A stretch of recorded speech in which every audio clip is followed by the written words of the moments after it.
I just don't think the intensity was as good as it can be. And these guys know it. They're pretty conscientious. They know it could be better. And you know, we've got a lot of time to get it better. So I just didn't think the intensity.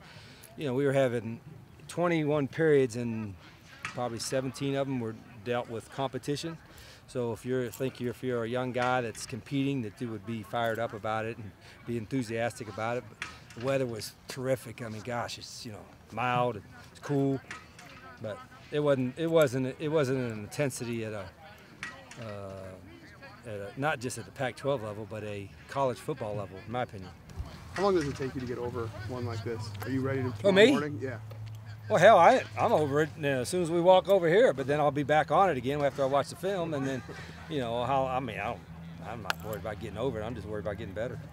I think when you get a week and a half before game, you kind of have a tentative depth chart, but then all of a sudden some guy may surprise you during the season. But most time for a freshman, you got to get it before school starts, because then they get swamped with everything else.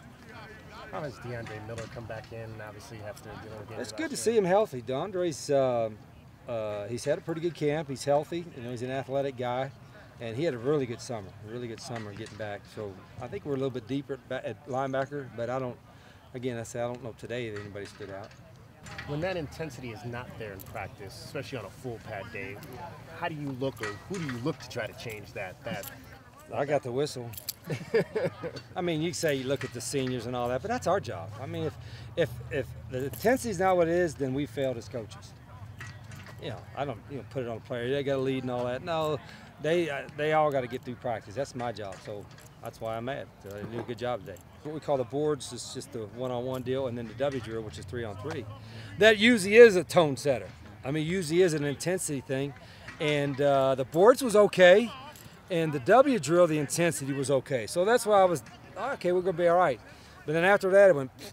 So again, I'll do it better. If stuff rolls downhill, starts with me. What do you look for on each side in that W drill as far as? Well, that's just, you know, I know there's been talk about his Oklahoma. I don't want high-speed collisions. It's really one-on-one defeating a block or getting a block, and then a running back runs through the maze. So it's really just a guy that can sustain a block. And we had a holding penalty just about every time. So, you know, I'd rather get it corrected now, but we've got to do a better job of learning how to use our hands and holding blocks, because the defense won the majority of the W drill.